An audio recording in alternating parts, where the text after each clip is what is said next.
ምዕራፍ 7 እንግዲህ ወዳጆች ሆይ የዚህ ተስፋ ቃል ካለን በእግዚአብሔር ፍርሃት ቅድስናን ፍጹም እያደረግን ሥጋንና መንፈስን ከሚያረክስ ሁሉ ራሳችንን እናንጻ። በልባችሁ ስፍራ አስፉልን። ማንንም አልበደልንም፣ ማንንም አላጠፋንም፣ ማንንም አላታለልንም። ለኩነኔ አልልም። በአንድነት ለመሞትና በአንድነት ለመኖር በልባችን እንዳላችሁ አስቀድሜ ብያለሁና። ስለ እናንተ እምነቴ ታላቅ ነው፣ በእናንተ ምክንያት ትምክቴ ታላቅ ነው። መጽናናት ሞልቶብኛል። በመከራችን ሁሉ ደስታዬ ከመጠን ይልቅ ይበዛል። ወደ መቄዶንያም በመጣን ጊዜ በሁሉ ነገር መከራን ተቀበልን እንጂ ሥጋችን ረፍት አልነበረውም። በውጭ ጠብ ነበረ፣ በውስጥ ፍርሃት ነበረ። ነገር ግን ሐዘንተኞችን የሚያጽናና አምላክ በቲቶ መምጣት አጽናናን።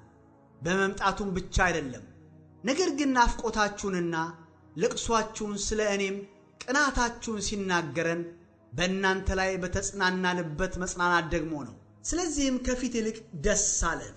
በመልእክቴ ያሳዘንኳችሁ ብሆን እንኳ አልጸጸትም።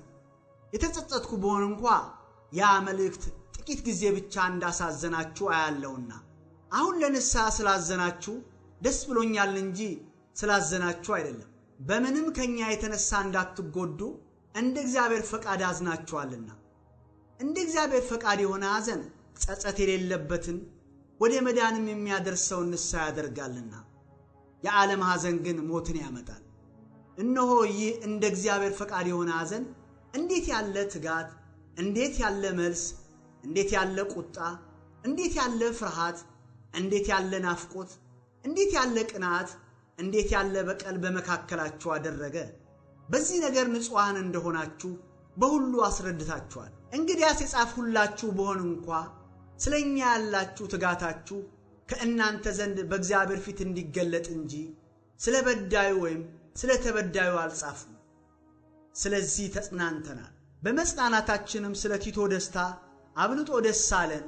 መንፈሱ በሁላችሁ አርፏልና ለእርሱ በምንም ስለ እናንተ የተመካው እንደሆነ አላፈርሁምና። ነገር ግን ሁሉን ለእናንተ በእውነት እንደተናገርን እንደዚህ ደግሞ ትምክታችን በቲቶ ፊት እውነት ሆነ። ስለዚህም በፍርሃትና በመንቀጥቀጥ እንዴት እንደተቀበላችሁት የሁላችሁን መታዘዝ እያሰበ ፍቅሩ በእናንተ ላይ እጅግ በዝቷል። በነገር ሁሉ ተማምኜባችኋለሁና ደስ ይለኛል።